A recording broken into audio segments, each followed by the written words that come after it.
Merci de cette belle invitation. Alors, comme je le mentionnais, je vais prendre le relais de mon collègue Michel. Je vais me téléporter en 1994, le 1er janvier, date d'entrée en vigueur du Code civil du Québec, moment charnière selon la procureure générale et la juge Allary, où le législateur aurait dénoué le lien qui existait jusqu'alors entre les dimensions civiles et religieuses de la célébration de la cérémonie de mariage présidée par un officier religieux compétent. Alors, contrairement à la juge Allary et à la procureure générale, qui, soit dit en passant, semble avoir changé de position depuis, et hâte de voir ce qui va être plaidé en appel, je ne crois pas que le Code de 1994 ait opéré ce changement fondamental sur le plan social, fondamental sur le plan juridique, que je vois plutôt dans la réforme de 1994 une simple réorganisation administrative des règles en place. En fait, quand on lit les règles actuelles, il y a deux choses qui ressortent. Premièrement, compte tenu de la centralisation et de la laïcisation du registre de l'État civil que le législateur a institué en 1994, la compétence du célébrant religieux ne dépend plus de son habilitation à tenir le registre, Michel a bien exposé ce qu'il en était, mais plutôt de l'autorisation que le ministre de la Justice est appelé à lui délivrer. C'est l'article 366 que vous connaissez bien. Deuxième constat, à mon sens, le ministre du culte qui reçoit cette autorisation du ministre de la Justice est considéré comme un célébrant compétent à toute fin que de droit. Et en cette qualité, il est soumis à toutes les obligations, tous les devoirs que le législateur impose aux célébrants compétents, notamment celui de transmettre la déclaration de mariage au directeur de l'État civil. 118, la déclaration de mariage est faite sans délai au directeur de l'État civil par celui qui célèbre le mariage. Le célébrant établit la déclaration de mariage, là je suis à 375, et la transmet sans délai au directeur de l'État civil. Bon. Il est vrai que le législateur ne formule pas les devoirs du célébrant en utilisant le verbe « devoir ». Est-ce qu'on peut en conclure que la transmission de la déclaration est une simple faculté et non pas une obligation? Je ne crois pas. Je pense que le législateur a plutôt favorisé un style de rédaction neutre, sobre, un peu comme il le fait souvent dans le Code civil. Toutes les obligations au chapitre de l'État civil sont d'ailleurs formulées de cette manière. Par exemple, les formalités que le célébrant doit accomplir lors de la célébration. Regardez 373. Avant de procéder au mariage, le célébrant s'assure de l'identité des futurs époux, ainsi que du respect des conditions de formation du mariage et de l'accomplissement des formalités prescrites par la loi. Et c'est vrai aussi pour les autres sections du chapitre de l'État civil. À 112, l'accoucheur transmet sans délai un exemplaire du constat de naissance au directeur de l'État civil. Et à 122, le médecin qui constate un décès en dresse le constat, un exemplaire est transmis sans délai au directeur de l'État civil par le médecin. Est-ce qu'on pourrait prétendre que la transmission d'un constat de naissance ou d'un constat de décès est facultative? Certainement pas. Alors, même conclusion, selon moi, pour la déclaration de mariage. Et si le célébrant fait défaut à son obligation de déclarer le mariage, il y a l'article 130 qui va s'appliquer. On en a parlé tantôt, je vous en fais la lecture. Lorsqu'une naissance, un mariage, une union civile ou un décès survenu au Québec n'est pas constaté ou déclaré, ou l'est incorrectement ou tardivement, le directeur de l'État civil procède à une enquête sommaire, dresse l'acte de l'État civil sur la foi de l'information qu'il obtient et l'insère dans le registre de l'État civil. Il est vrai qu'on ne retrouve pas dans le Code actuel l'équivalent de l'article 53 du Code civil du Bas-Canada, dont Michel a parlé, qui prévoyait cette amende de 80 $ en cas de manquement aux devoirs prescrits par le Code, devoir qui ne constituait pas, et je cite, une offense criminelle punissable comme telle. Est-ce que c'est déterminant? Je ne pense pas. On peut imaginer que le législateur s'en est tout simplement remis au principe de responsabilité civile. Un célébrant qui n'accomplirait pas ses devoirs, qui ne transmettrait pas la déclaration de mariage au directeur de l'État civil, serait sans doute tenu responsable de son manquement, des dommages causés à autrui par son omission, et on peut voir que c'est la même responsabilité qui serait imposée au médecin qui ne transmettrait pas le constat de naissance, qui ne transmettrait pas le constat de décès et qui, de ce fait, causerait préjudice. D'ailleurs, une des rares décisions judiciaires portant sur les articles 118 et 375 après le 1er janvier semble envisager les choses de cette manière. Et bien sûr, la réforme de 1994 n'a rien changé ou n'a rien changé aux dispositions du Code criminel. Donc Michel vous a fait la lecture, ces dispositions continuent bien sûr de s'appliquer. J'ai compris que ces arguments n'avaient pas convaincu mes collègues Anne-Marie et Harid, qui prennent appui sur la laïcisation, la centralisation du registre de l'État civil en 1994 pour appuyer l'idée que le législateur a alors dénoué le lien qui existait jusqu'alors entre les cérémonies religieuses et civiles, entre les dimensions religieuses et civiles de la célébration du mariage présidé par un officier religieux compétent. J'ai énormément de difficultés à croire qu'un changement aussi fondamental que celui-là, sur le plan social, sur le plan juridique, je le répète, aurait pu être amené de manière aussi discrète. Compte tenu de la nature de ce changement, si telle avait été la volonté du législateur, il me semble qu'il l'aurait dit clairement, expressément, à défaut. Je pense qu'on doit s'en mettre au principe d'interprétation classique. Dans l'arrêt Rowlett contre Rowlett, le juge Corey écrit « Il est banal, mais juste d'affirmer qu'en règle générale, le législateur est présumé ne pas s'écarter du droit existant que Michel Morin vous a présenté, sans exprimer de façon incontestablement claire son intention de le faire. » Professeur Côté, Interprétation des lois, écrit « Cette présomption est d'autant plus forte que le changement paraît important. C'est manifestement le cas ici, l'auteur du texte étant censé connaître le droit existant, il est peu vraisemblable qu'il ait voulu y introduire, sans le dire, des changements importants. Maintenant, serait-ce une bonne idée d'en venir à dissocier les dimensions religieuses et civiles d'un mariage religieux, de permettre la célébration d'un mariage exclusivement religieux, comme le souhaitait Monsieur, dans l'affaire Allary, Monsieur et Madame, ce qu'on oublie souvent de dire, il n'était pas question ici d'une conjointe qui était traînée de force devant le célébrant, les deux étaient parfaitement autonomes et indépendants, d'ailleurs sur le plan financier. C'est une toute autre question, là on n'est plus dans l'interprétation du droit, on est plutôt dans les questions de réforme, délégué ferenda. On s'est posé la question au comité consultatif sur le droit de la famille. Comme vous l'avez peut-être constaté, le comité consultatif sur le droit de la famille a manifesté son adhésion, son attachement aux valeurs d'autonomie de la volonté de liberté contractuelle en matière conjugale, aussi bien en matière matrimoniale qu'en matière d'union de fait. La solution qu'on a proposée permettrait de rencontrer les objectifs des couples qui souhaitent se marier pour des raisons autres que juridiques, pour des raisons essentiellement religieuses ou culturelles, comme Monsieur, Madame, mais avec, selon nous, de meilleures garanties, de meilleures protections. Selon ce qu'on a proposé, le célébrant religieux aurait toujours le devoir, l'obligation de transmettre la déclaration de mariage au directeur de l'État civil, de sorte que le mariage serait civilement inscrit au registre de l'État civil, mais le couple pourrait se soustraire conventionnellement, par contrat de mariage notarié, aux conséquences juridiques du mariage, de manière à pouvoir aménager le cadre de sa relation comme il l'entend, comme s'il était en union de fait.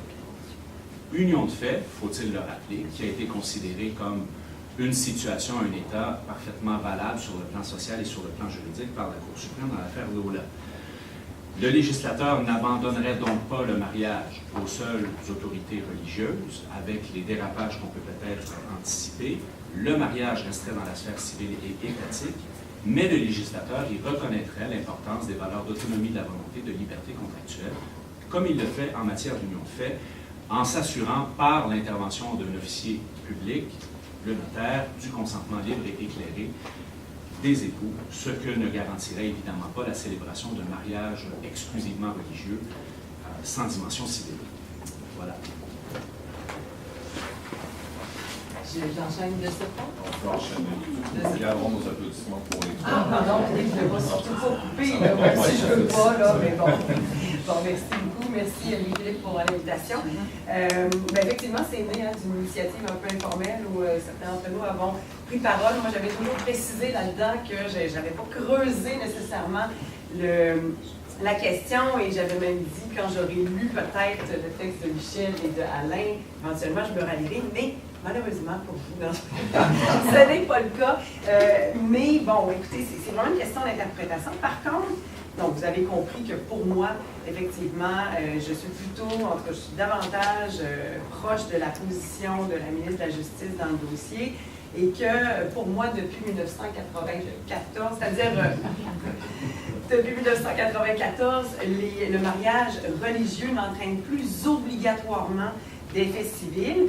Je conviens que ce n'était probablement pas l'intention du législateur, c'est-à-dire que pour moi, possiblement que c'est l'architecture normative qui a été introduite par les changements sur la réforme de l'État civil qui ont entraîné, peut-être malgré lui, cette conséquence-là, mais on aurait pu prévoir un mécanisme qui l'empêche très facilement, puis je pourrais y revenir. Donc, tout ça pour dire que, d'une part, c'est ça sur la volonté du législateur, et d'autre part, je ne m'appuie pas que sur la laïcisation pour ma part du registre de l'État civil et des actes de l'État civil, mais j'essaie de remonter aussi un petit peu avant ça, et c'est pour ça que je vais peut-être remonter donc un petit peu dans l'histoire, sur, je dirais, j'appelle ça l'émancipation grandissante du mariage civil, de l'emprise de la religion catholique au fil du temps. Donc, ce n'est pas strictement sur la laïcisation. Je pense que tout ça, c'est un aboutissement, finalement, de cette émancipation, donc, de l'emprise de la religion, à partir de 1867 jusqu'à ce que j'appelle la quasi-laïcisation en 1980 avec la réforme du droit de la famille. Donc, concernant cette émancipation-là, je pense que tout le monde va convenir que dans le Code civil du Bas-Canada, les conditions de fond relatives au mariage étaient à toute fin pratique copie conforme, sauf des exceptions dont Michel a parlé tout à l'heure concernant l'âge, mais étaient assez au diapason avec les règles du droit canon de l'époque.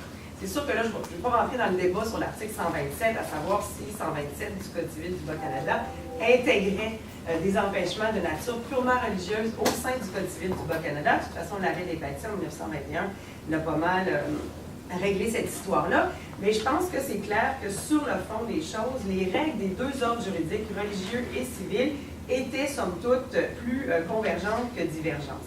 Ça, c'est sur le fond. Sur la forme, le Code civil du Bas-Canada était très, très peu loquace et laissait finalement, à toute fin pratique, aux liturgies le soin de prévoir le détail de la cérémonie. Mais en toutes circonstances, je pense que ça, on est d'accord là-dessus, le mariage religieux, enregistré dans les registres paroissiaux, donc dans les provinces des ministres du culte, avait intrinsèquement et de manière inhérente des effets civils, c'est-à-dire, des effets civils. Voilà.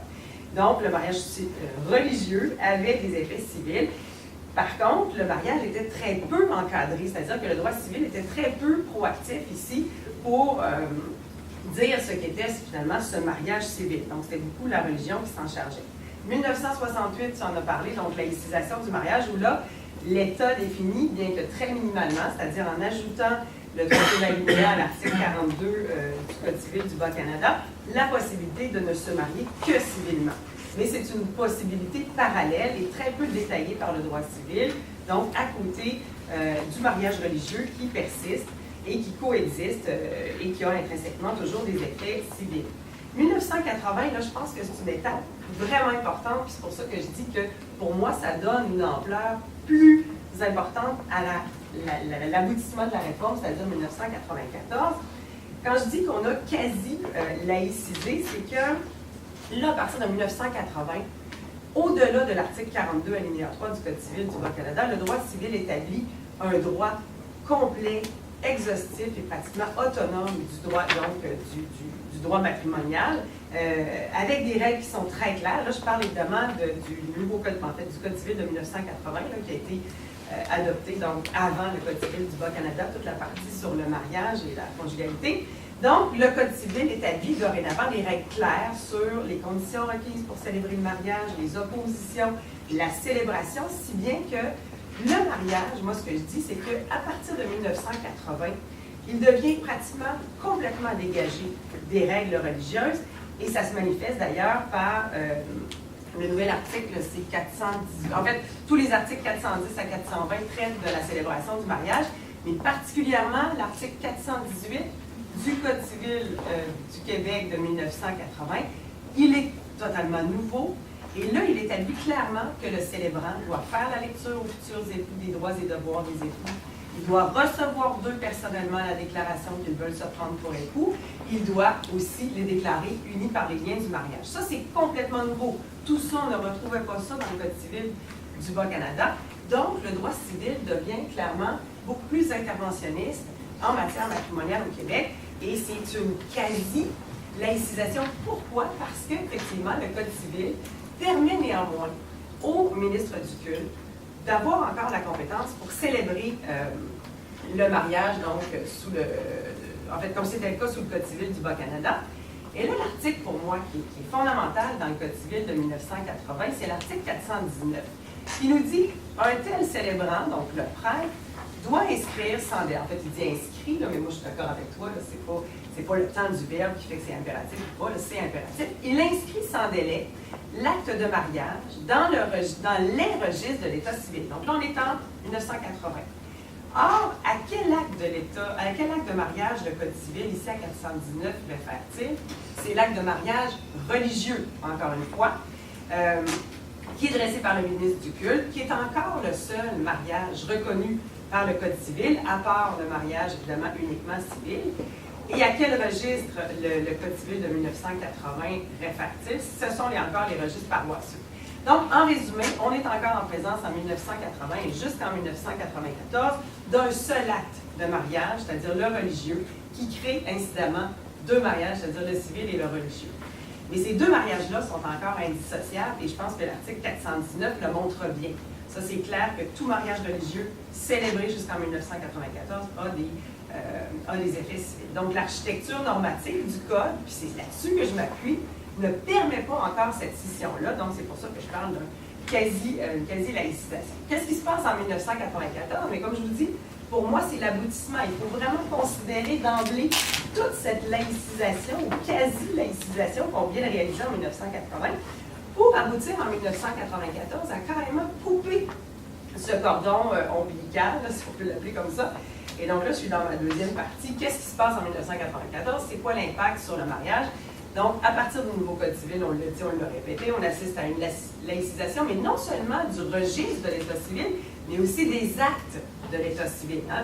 Donc, on met fin aux milliers de registres paroissiaux qui existaient au Québec, et évidemment, eux, en fait, ils existent encore, mais ils n'ont de valeur qu'aux yeux de la religion dorénavant, pour n'en créer qu'un seul, c'est-à-dire un registre clairement laïque, centralisé, entre les mains d'un seul directeur de l'État civil, d'une part.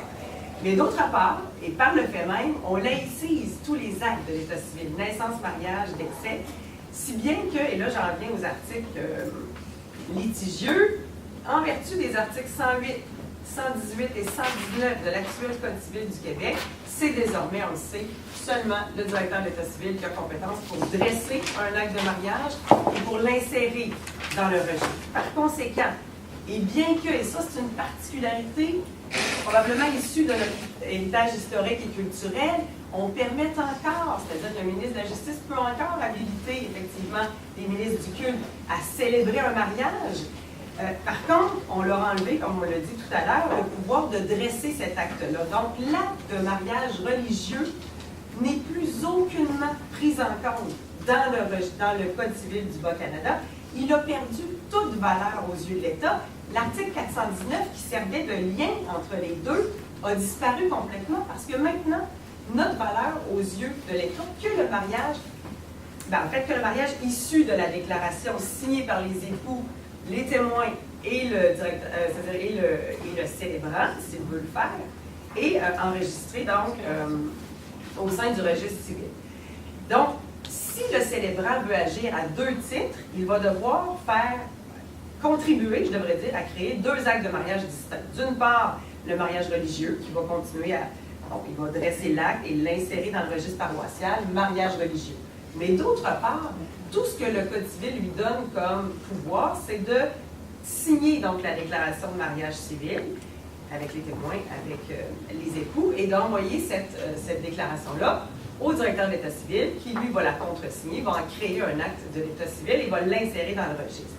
Donc, ce n'est plus le mariage religieux comme tel, selon 419, qui crée ce mariage civil, c'est vraiment cette dynamique au sein du Code civil qui le fait. Donc, 94, pour moi, c'est pas une réforme anodine, c'est pas juste un changement de dépositaire, comme on en avait parlé une fois au téléphone. Pour moi, c'est non seulement, c'est même pas un changement de dépositaire, on parle plus du même acte. C'est plus le mariage religieux qui est inséré dans que le célébrant, c'est-à-dire que le directeur de l'État civil reçoit et insère, c'est un autre. C'est un acte uniquement civil. Et là, c'est pour ça que là-dessus, dans votre texte, quand vous écrivez, là, encore aujourd'hui, le mariage religieux est reconnu par l'État, pour moi, c'est pas vrai. Il n'y a pas de mariage, il n'y a plus de mariage religieux qui n'existe, pour moi en tout cas, au sein du Code civil. Voilà, donc ça c'est... et d'ailleurs, on sait que, puis on en a parlé longuement avec Sylvio Normand, qu'il existe au sein du clergé catholique québécois une entente unilatérale entre les prêtres catholiques qui se sont engagés. Moi, je ne l'ai jamais vu, c'est clair, mais on sait tous qu'elle existe. Ces prêtres-là se sont engagés à ne pas célébrer de mariage uniquement religieux. C'est sûr que c'est une entente unilatérale, ça n'a pas de valeur juridique, mais ça démontre bien que les prêtres sont au courant de probablement de ce changement-là qui a eu lieu, qui est peut-être passé inaperçu, mais néanmoins, ils sont au courant. Et une autre, peut-être je termine là-dessus, un autre exemple qui, moi, m'a vraiment fait basculer là, complètement dans ce camp-là, c'est la décision d'un tribunal d'arbitrage de 2012 où il était question, bon, évidemment, c'est une histoire de conditions de travail, mais il était question d'un mariage religieux qui avait été célébré uniquement après un mariage civil uniquement, donc entre deux époux, entre les deux mêmes parties, donc mariage civil et ensuite mariage religieux uniquement. Et ce mariage religieux-là a eu, évidemment, que des effets religieux. Oui, mais sauf que ça veut dire qu'avant 1994, ça n'aurait pas été possible. Pourquoi? Parce que si les époux s'étaient mariés qu'au civil, ils n'auraient pas pu avoir ce mariage uniquement religieux-là parce que le mariage religieux étant intrinsèquement ayant des effets civils, on n'aurait pas pu marier deux fois les mêmes parties. Donc, Ils pour l'ont moi, fait déjà. c'est peut-être, mais là, ils ont exclu justement les effets civils.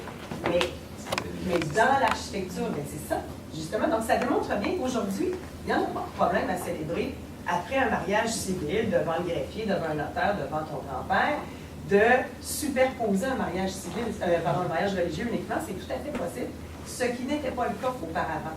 Parce que le mariage religieux ayant des effets civils, les époux étant déjà mariés, ils ne pouvaient pas se marier deux fois. Donc ça, pour moi, c'est aussi un argument de poids important. Mais au-delà de ça, je pense vraiment que c'est l'histoire qui démontre cette laïcisation-là qu'on a voulu introduire concernant non seulement le registre, mais l'acte comme tel. Et voilà. Et surtout l'autonomie aussi derrière ça, le droit civil qui a pris vraiment sa place. Donc voilà, pour ma part. Merci. Merci. Et le troisième panéliste, à vous la parole. Merci beaucoup. Je remercie d'ailleurs le professeur Lampron et Saint-Hilaire pour l'organisation de cette table ronde et pour mon invitation aussi. En fait, quand on m'a adressé l'invitation il y a 2-3 semaines, quand on s'est parlé, je me suis dit soit je vais parler de mon texte, ce sera prise 2, parce que mon texte est déjà publié au dernier numéro de la revue de barreau. Ce qui n'ajouterait pas grand-chose finalement à la lecture du texte. Soit je vais faire quelque chose de plus-value, et j'ai pensé au droit international privé. On ne s'est pas concerté donc avec Edith. Donc je me suis dit, bon, cet aspect-là n'a pas été abordé, peut-être je vais parler de droit international privé, des questions des mariages mixtes. Mais finalement, Edith a quand même couvert substantiellement la question, le droit international privé. Je vais peut-être faire une petite incursion, mais je vais donc reprendre ce qui est dans mon texte, un sujet sur lequel je me suis exprimé. En fait, le but de mon texte était de mettre en perspective cette solution de juge Allary, donc la solution de ce jugement récent, avec la pratique judiciaire, pour voir est-ce que la pratique judiciaire est conforme à ça, antérieure, c'est-à-dire la jurisprudence qui était rendue antérieurement, est-ce que c'est conforme, est-ce que c'est quelque chose d'une rupture juridique par rapport à ce qui était jugé auparavant. Et ce que j'ai trouvé en fait comme résultat à la fin, là je saute directement à la conclusion que non, finalement ça s'insère très très bien dans le paysage juridique québécois et canadien. Pour revenir au début, en fait, au commencement, c'était sûrement le mariage religieux. Le mariage religieux qui était le seul mariage. Et puis, Anne-Marie l'a très bien dit, en fait, par rapport à la sécularisation de mariage au Québec, qui était un processus progressif. Ce n'est pas 1994 qui marque cette sécularisation. Donc cette sécularisation de mariage a fait en sorte que le mariage civil a émergé. Le mariage civil a émergé et du coup on a une séparation entre deux institutions, le mariage civil et le mariage religieux. On se retrouve donc avec un système de cohabitation entre les deux mariages, un mariage civil et un mariage religieux, qui chacun évolue dans sa sphère propre, c'est-à-dire chaque institution évolue dans sa sphère propre, la sphère religieuse, l'ordre juridique religieux pour le mariage religieux et l'ordre juridique civil pour le mariage civil. Donc le mariage civil est une institution civile qui est régie par les règles du Code civil et le mariage religieux est renvoyé dans la sphère religieuse, dans l'ordre religieux. Donc ils peuvent se coexister sans se confondre, ces deux institutions. Le mariage civil existe par lui-même, donc il n'est nullement subordonné au mariage religieux. Et vice-versa, le mariage religieux existe aussi par lui-même, il n'est pas subordonné au mariage civil. Et le refus de mariage religieux n'entraîne pas donc la nullité de mariage civil, et j'applique aussi vice-versa. Maintenant, dans ce qu'on avait dans cette affaire-là, si une personne prétend que sa conscience, lui fait obligation de se marier religieusement, doit-on nécessairement lui accoler un mariage civil?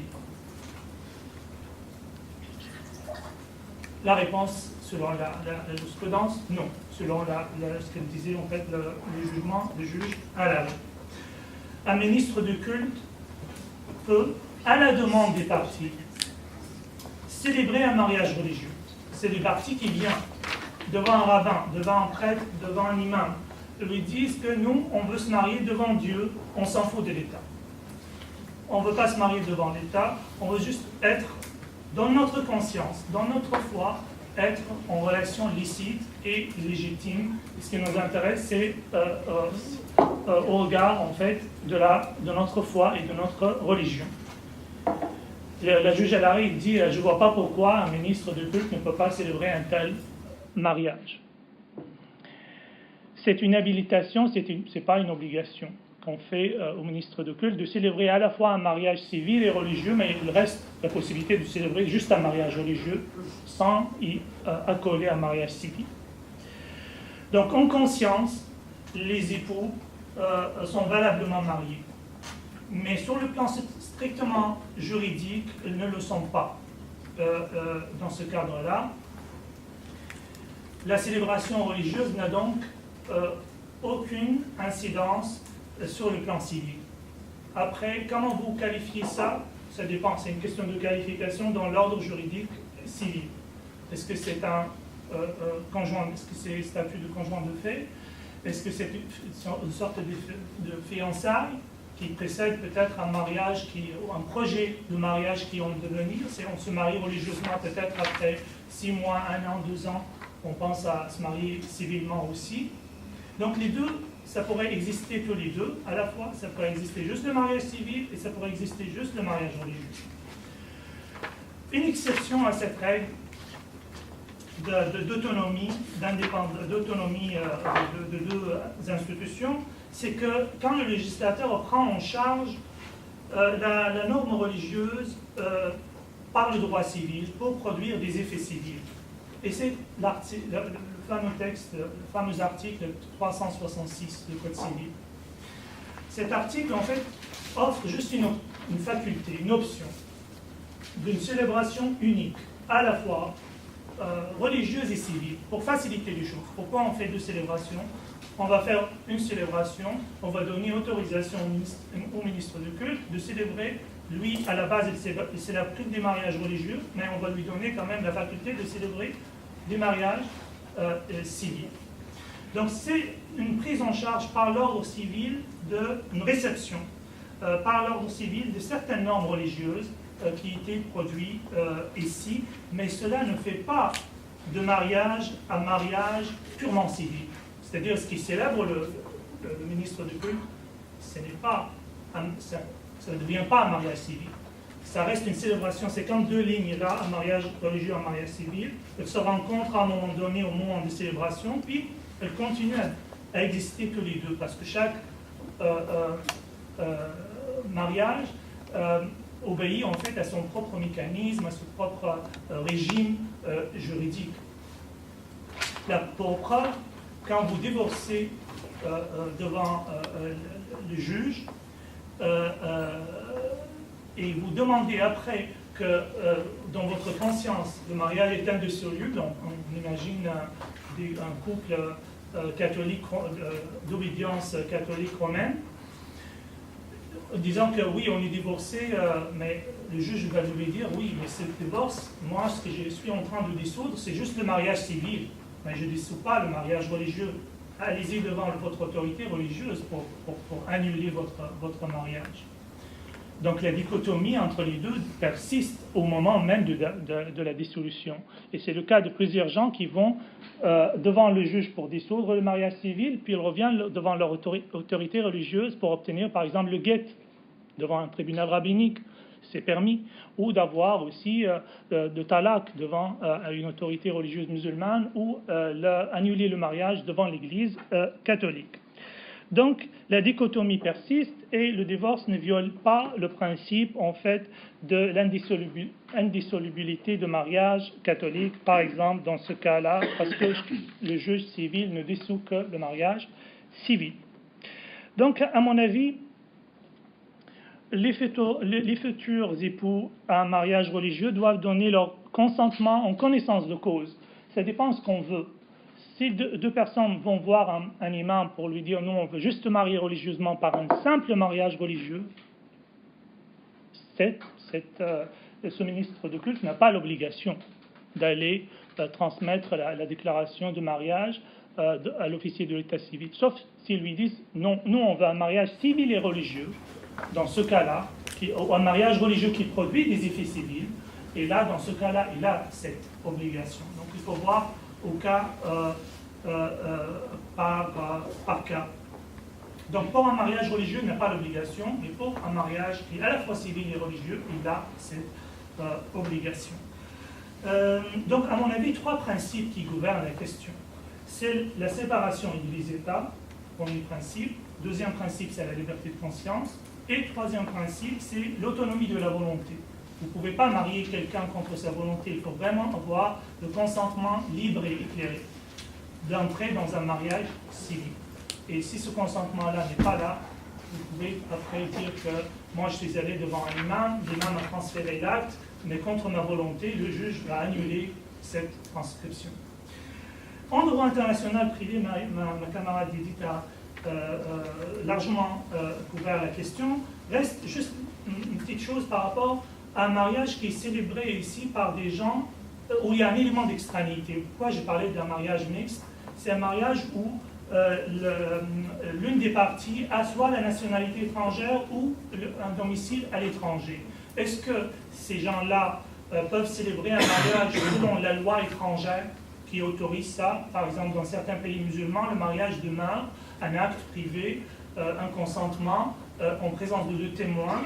Le mariage est valable.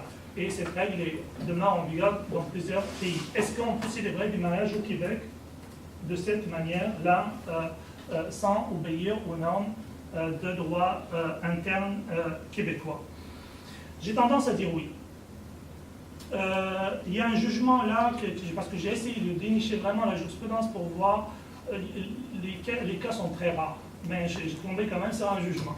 Où ce qui s'est passé, c'est un Québécois marié à une Sénégalaise dans un centre, c'est le centre culturel islamique de la Mauricie. Donc le mariage religieux est conclu par le centre islamique de la Mauricie en 1998. Après, la dame demande un jugement déclaratoire pour déclarer ce mariage valide. Le juge va vérifier les conditions selon le droit interne. Est-ce que le centre islamique était habilité par le ministère pour célébrer le mariage? Le juge conclut que non. Il n'y a pas d'habilitation. Le centre culturel islamique de la Mauricie n'était pas autorisé par le ministère à célébrer le mariage. Donc, selon les règles de droit interne, le mariage n'est pas valide. Et là, ici, ce qui devient intéressant à l'affaire, c'est que la dame qui a de nationalité, la nationalité sénégalaise, a dit, mais moi, selon ma propre loi sénégalaise, le mariage est valide. Et elle s'est basée sur l'article 3088 alinéa 2, qui dit, quant à la condition de forme, la validité de mariage, c'est on applique la loi de lieu de célébration, ou la loi de domicile, ou de la nationalité. Donc, selon sa loi nationale, elle considère, elle, que le mariage est valide. Le juge a accueilli ça très favorablement, en lui demandant de compléter la preuve selon la loi sénégalaise, un mariage devant un imam est valide. Donc, le juge était complètement disposé à accepter, à valider son mariage selon l'article 3088.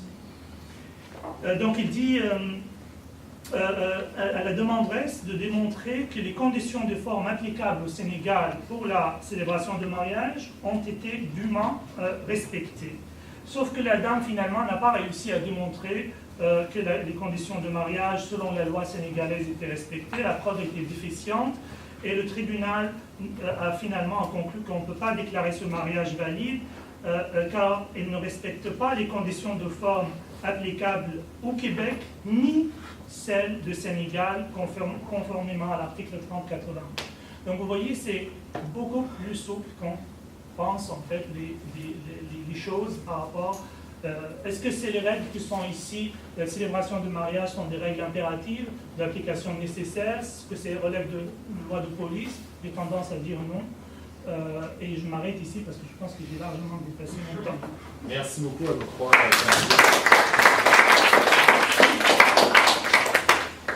Très bien. Alors, voilà, on enchaîne avec vos questions.